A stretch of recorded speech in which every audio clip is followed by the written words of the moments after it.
जय हिंद दोस्तों, रक्षित खन्ना के इस चैनल में आपका स्वागत है। दोस्तों, आज के इस वीडियो में मैं आपको कुछ महत्वपूर्ण जानकारियां दूंगा। इसमें से कुछ जानकारियां नोशनल इंक्रीमेंट को लेकर है। कितने ऐसे पेंशनर्स हैं जिनको नोशनल इंक्रीमेंट मिलेगा, इसकी भी जानकारी मैं आपको आगे दूंगा। कुछ जानकारियां हैं पूर्व सैनिकों की बेसिक पे को लेकर, नोशनल पे को लेकर। दोस्तों, भारत सरकार ने आपके साथ धोखा किया है। नोशनल पे में पे मैट्रिक्स तो बना दी, लेकिन आपको मैक्सिमम फायदा नहीं दिया। मैं सिर्फ जवानों की बात कर रहा हूं, मैं जेसीओस की बात कर रहा हूं, मैं सिविलियंस की बात नहीं कर रहा हूं, क्योंकि सिविलियंस अच्छी पेंशन ले रहे हैं, उनकी पेंशन में कोई विसंगतियां नहीं है। लेकिन भारत सरकार ने आपके साथ धोखा किया। इसकी भी जानकारी मैं आपको आगे दूंगा कि कैसे आपको नुकसान हो रहा है नोशनल पे में। एक और जानकारी दोस्तों मैं आपको दूंगा, ओआरओपी 1 की रिपोर्ट, ओआरओपी 2 की रिपोर्ट और उसी तरीके से ओआरओपी 3 की भी रिपोर्ट जारी होगी केंद्र सरकार के द्वारा। दोस्तों, मैं आपको कुछ आंकड़े दिखाऊंगा ओआरओपी के, वो भी आगे दिखाऊंगा। एक और जानकारी मैं आपको दूंगा पे फिक्स को लेके, किस तरीके से आपकी पे फिक्स करी जाती है। काफी ऐसे पूर्व सैनिक हैं जो सर्विस में थे, लेकिन उनकी पे गलत फिक्स हुई, जिसका नुकसान उनको पेंशन में भी हो रहा है। दोस्तों, मैं यहां पे एक रैंक की पे फिक्स करूंगा, नायक रैंक की मैं पे फिक्स करूंगा हवलदार में, कि किस तरीके से नायक की पे फिक्स करी जाएगी हवलदार रैंक में, यानी लेवल 4 से लेवल 5 में वो कैसे आएगा नायक, एक कैलकुलेशन समझाऊंगा। तो दोस्तों, ये तमाम जानकारियां आपके लिए बहुत महत्वपूर्ण होने वाली है, इसलिए इस वीडियो को आप शुरू से लेकर आखिरी तक देखेगा और अपने ग्रुप में भी शेयर कर दीजिएगा। वीडियो में आगे बढ़ने से पहले एक छोटी सी अपील कर रहा हूं, अगर आप पहली बार मेरा चैनल देख रहे हैं या फिर ये वीडियो देख रहे हैं, तो आप मेरा चैनल सब्सक्राइब भी कर सकते हैं, जिसका नाम है रक्षित खन्ना, क्योंकि ऐसी जानकारियां अक्सर आपको मिलती रहती है इस चैनल के माध्यम से। दोस्तों, अगर आप मेरा चैनल सब्सक्राइब करते हैं तो जो मेरे वीडियोज हैं उसके नोटिफिकेशन आपको कंटिन्यू मिलते रहेंगे। तो इसलिए चैनल को सब्सक्राइब करना ना भूलें, जिसका नाम है रक्षित खन्ना। चलते हैं दोस्तों, आगे बढ़ते हैं। सबसे पहली जानकारी है, नोशनल इंक्रीमेंट का फायदा अभी उन पेंशनर्स को मिल रहा है जो पेंशनर्स 2006 के बाद रिटायर हुए हैं या फिर 2016 के बाद रिटायर हुए हैं। जी हाँ दोस्तों, नोशनल इंक्रीमेंट अभी सिर्फ उन्हीं को मिल रहा है जो 2006 के बाद आए हैं या फिर जो 2016 के बाद आए हैं। दोस्तों, एक मेरे पास मैसेज आया, वो मैं आपको दिखाना चाहूंगा। ये दोस्तों मैसेज है जिसमें नोशनल इंक्रीमेंट के बारे में लिखा हुआ है।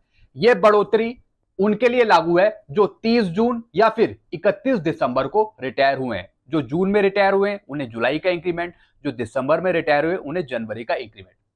दोस्तों, यहां पे इंपॉर्टेंट बातें कुछ लिखी हुई हैं। 2006 से 2015 के बीच में रिटायर होने पर आपको नोशनल इंक्रीमेंट मिलेगा।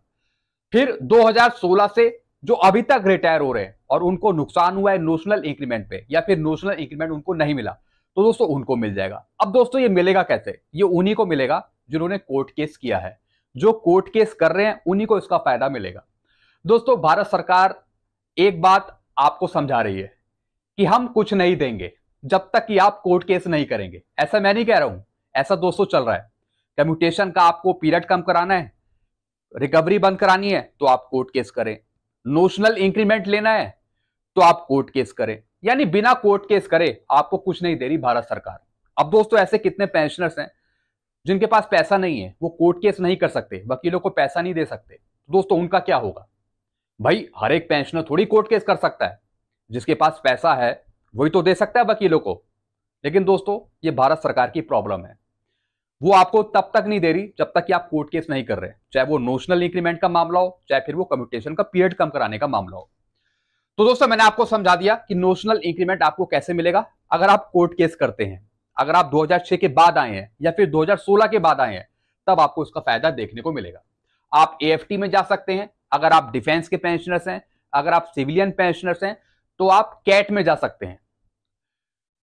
कोर्ट केस करेंगे तभी आप इसका लाभ ले पाएंगे। चलते हैं दोस्तों अगली जानकारी की तरफ।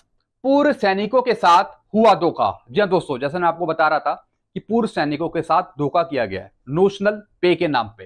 पूर्व सैनिकों के साथ हुआ धोखा नोशनल पे फिक्सेशन में। प्री 2006 के पेंशनर की 7 सीपीसी में नोशनल पे पुरानी बेसिक पे के साथ फिक्स करी है।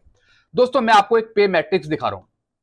यह दोस्तों पे मैट्रिक्स, जब 7 सीपीसी लागू हुआ तो बाद में इसका एक नोटिफिकेशन आया, पीसीडीए ने लेटर निकाले कुछ, कि जितने भी पेंशनर्स हैं जो 2016 से पहले आए हैं उनकी आप पे फिक्स करो नोशनल पे के हिसाब से, इस पे मैट्रिक्स के हिसाब से। अब दोस्तों जो पेंशनर 2006 से पहले आए थे उनकी पे फिक्स कर दी पुरानी बेसिक के अनुसार, बल्कि होनी चाहिए थी 1/1/2006 की बेसिक पे के अनुसार। लास्ट बेसिक का 50% करके जो बेसिक पे बनी उसके अनुसार पे फिक्स होनी चाहिए थी नोशनल पे में।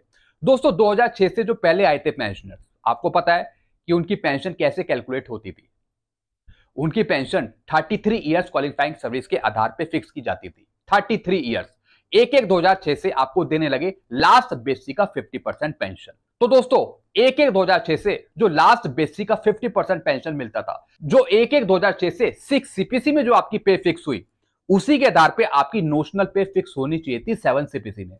चूंकि आपकी नहीं करी गई, जो आपकी पहले पुरानी बेसिक पे थी 3rd सीपीसी की, 4th सीपीसी की, 5th सीपीसी की, उसी को लेकर 7 सीपीसी में आपको फिक्स कर दिया। जैसे दोस्तों एक हवलदार है, उनकी फिक्स कर दी 29,200। आप पीपीओ भी देख लीजिए 7 सीपीसी का, उसमें आपकी बेसिक पे फिक्स करी होगी 29,200, बल्कि होनी चाहिए थी लगभग 37,000, 35,900। तो दोस्तों यही नुकसान किया है भारत सरकार ने, यानी पुरानी बेसिक के अनुसार आपकी पे फिक्स करी। और अगर पुरानी बेसिक पे के अनुसार आपकी पे फिक्स करेंगे तो दोस्तों नोशनल पे में आपको कभी फायदा नहीं मिल पाएगा। फिर आपकी नोशनल पे बनेगी किसी की 35,400, या फिर किसी हवलदार की 29,200, या फिर किसी सूबेदार की 49,000। तो दोस्तों ये नुकसान होगा आपको। तो दोस्तों मैं इसी नुकसान के बारे में बता रहा था, यानी जो आपकी 6 सीपीसी में रिवाइज करी थी पे, उसी के आधार पे आपको नोशनल पे में फिक्स करना था 7 सीपीसी में, और आपको कर दिया गया कोई पुरानी बेसिक पे के अनुसार, जो उस टाइम आपकी पे बनाई गई थी 33 इयर्स क्वालिफाइंग सर्विस पे। तो दोस्तों ये यहां पे कहीं ना कहीं गलत हुआ आपके साथ। चलते हैं दोस्तों अगली जानकारी की तरफ।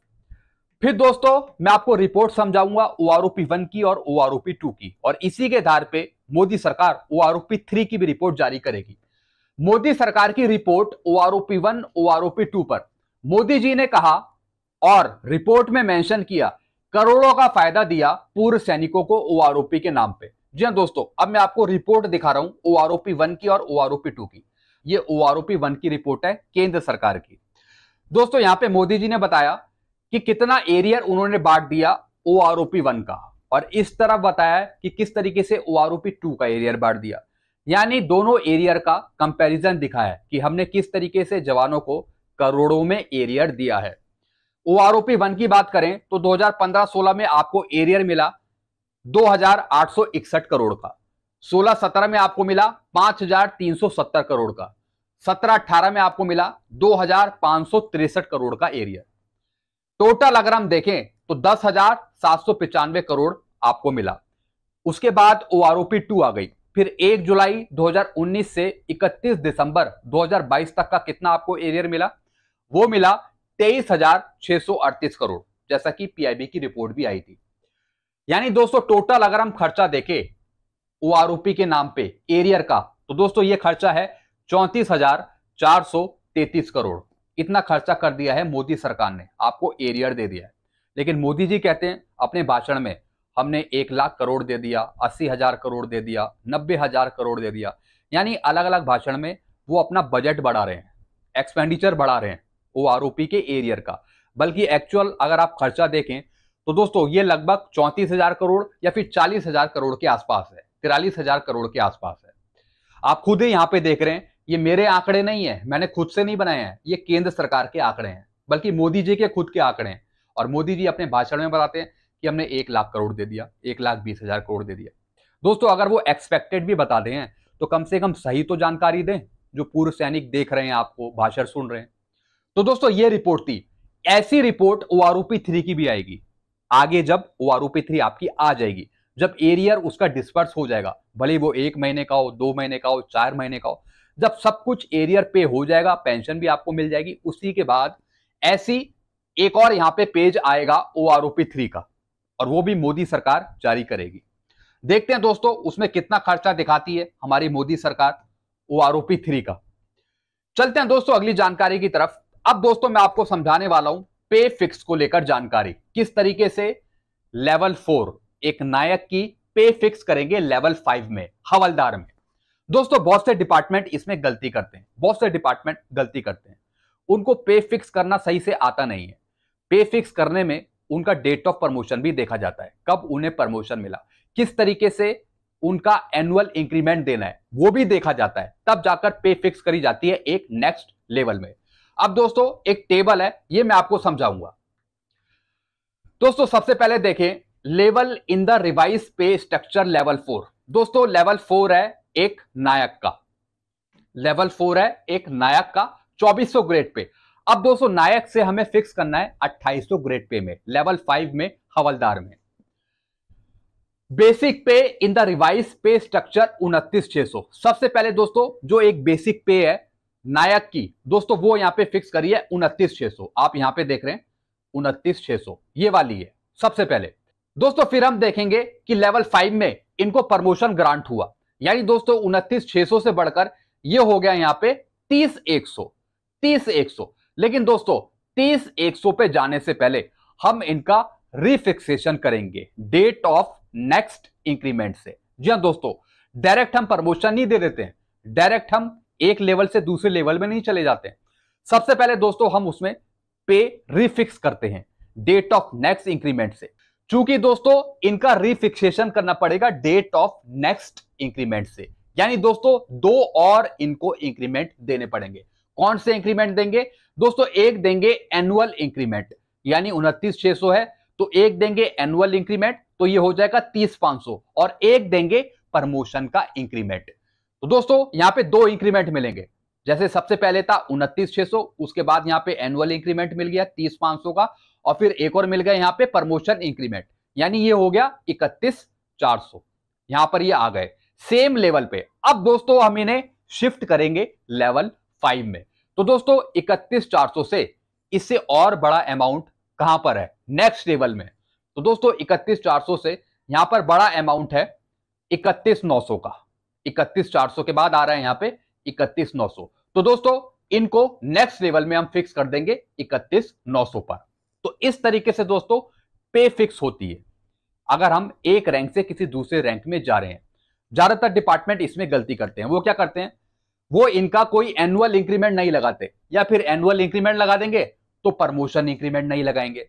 दोस्तों हमें इसमें प्रमोशन इंक्रीमेंट का भी ध्यान देना है और एनुअल इंक्रीमेंट का भी ध्यान देना है, ताकि दोस्तों हम इनकी पे बिल्कुल सही तरीके से फिक्स करें।